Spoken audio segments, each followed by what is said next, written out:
ओम श्री सांब शिवाय नमः। अथाष्टादशोऽध्यायः। 18वां अध्याय।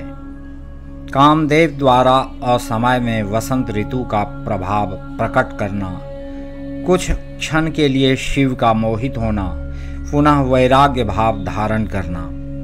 ब्रह्मा जी बोले, शिव जी की माया से मोहित होकर वह महाभिमानी तथा मोह उत्पन्न करने वाला काम शिव जी के समीप जाकर वसंत ऋतु के गुण धर्म को फैलाता हुआ वहां स्थित हो गया।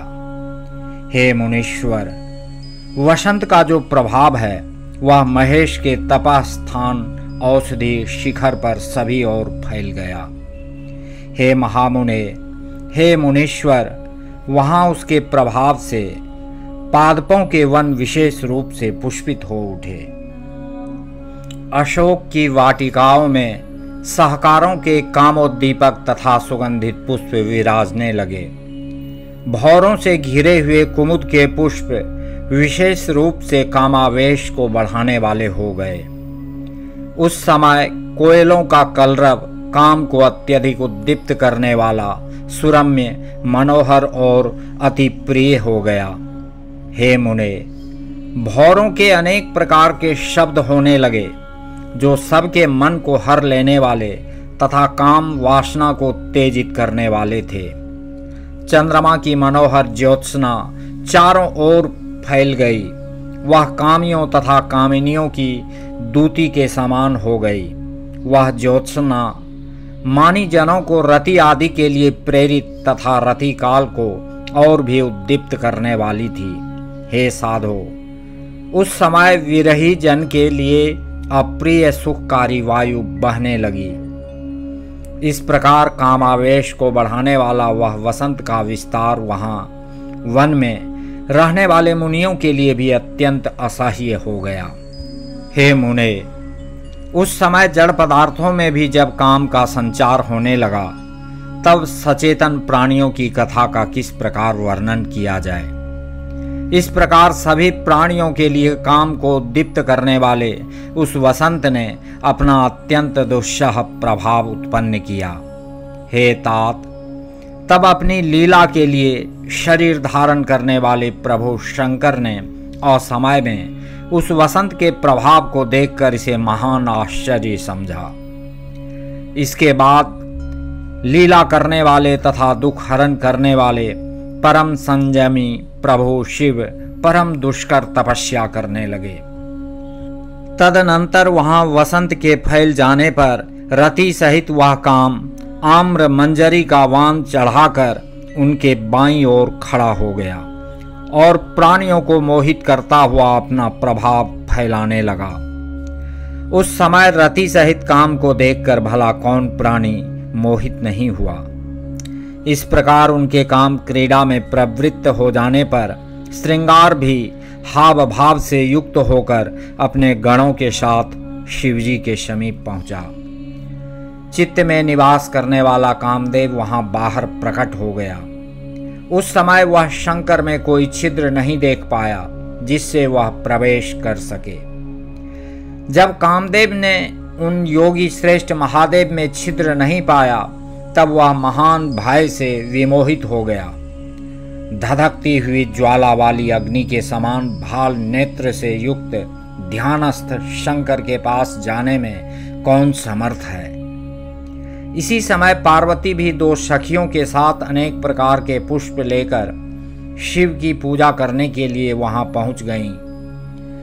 लोग पृथ्वी पर जिस जिस प्रकार के महान सौंदर्य का वर्णन करते हैं, वह सब तथा उससे भी अधिक सौंदर्य उन पार्वती में है।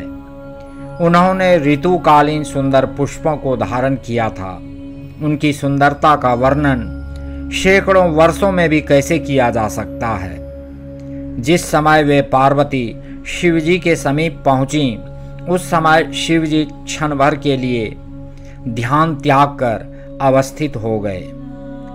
उस छिद्र को पाकर काम ने पहले अपने हर्षण नामक बाण से समीपस्थ शंकर को हर्षित कर दिया। हे मुने, उस समय पार्वती भी श्रृंगार एवं भावों से युक्त होकर मलयानिल के साथ मानव काम की सहायता करने के लिए शिव के सन्निकट गई हुई थी। उसी समय कामदेव ने शूलधारी शिव को पार्वती में रुचि उत्पन्न करने के लिए अपना धनुष खींचकर शीघ्र ही बड़ी सावधानी से उन पर पुष्प बाण छोड़ा। जिस प्रकार पार्वती नित्य निरंतर शिवजी के पास आती थीं, उसी प्रकार आकर उन्हें प्रणाम करके उनकी पूजा कर वे उनके सामने खड़ी हो गईं। उस समय प्रभु शंकर ने स्त्री स्वभाववश लज्जा के कारण अपने अंगों को ढकती हुई उन पार्वती को वहां देखा। हे मुने, पूर्व समय में पार्वती को ब्रह्मा के द्वारा दिए गए वरदान का भली भांति स्मरण करके प्रभु शिव भी प्रसन्नतापूर्वक उनके अंगों का वर्णन करने लगे। शिव जी बोले, यह मुख है या चंद्रमा, ये नेत्र हैं अथवा दो कमल, और ये दोनों भ्रिकुटी हैं या महात्मा कामदेव के धनुष, यह अधर है अथवा बिंब फल, यह नासिका है या तोते की चोंच है, यह स्वर है या कोकिल की मनोहर कूक है, और यह मध्य भाग अर्थात कमर है या वेदी है। इसकी चाल का क्या वर्णन किया जाए, इसके रूप का क्या वर्णन किया जाए, और इसके पुष्पों तथा वस्त्रों का भी क्या वर्णन किया जाए। सृष्टि में जितनी उत्तम सुंदरता है वह एकत्रित कर इसमें रच दी गई है। इसके सभी अंग सब प्रकार से रमणीय हैं, इसमें संदेह नहीं है। अहो, अद्भुत रूप वाली यह पार्वती धन्य है। तीनों लोकों में इसके समान सुंदर रूप वाली कोई भी स्त्री नहीं है। अद्भुत अंगों को धारण करने वाली यह लावण्य की निधि है। यह मुनियों को भी मोहने वाली और महासुख को बढ़ाने वाली है। ब्रह्मा जी बोले, इस प्रकार बार बार उनके अंगों का वर्णन करके शिव जी ब्रह्मा को दिए गए वरदान का स्मरण कर मौन हो गए। उस समय ज्यों ही शंकर जी ने उनके वस्त्रों का स्पर्श किया, वे पार्वती स्त्री स्वभाव के कारण लज्जित होकर कुछ दूर चली गईं। हे मुने, अपने अंगों को छिपाती हुई तथा तीक्ष्ण कटाक्षों से बार बार शिवजी की ओर देखती हुई वे शिवा महामोद के कारण मुस्कुराने लगीं।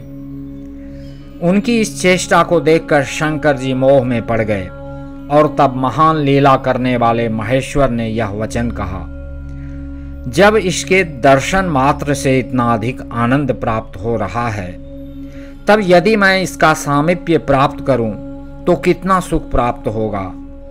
इस प्रकार क्षण भर विचार कर गिरिजा की प्रशंसा करके वे महायोगी बोध युक्त हुए और विरक्त हो बोले, यह कैसा विचित्र चरित्र हो गया। क्या मैं मोह को प्राप्त हो गया?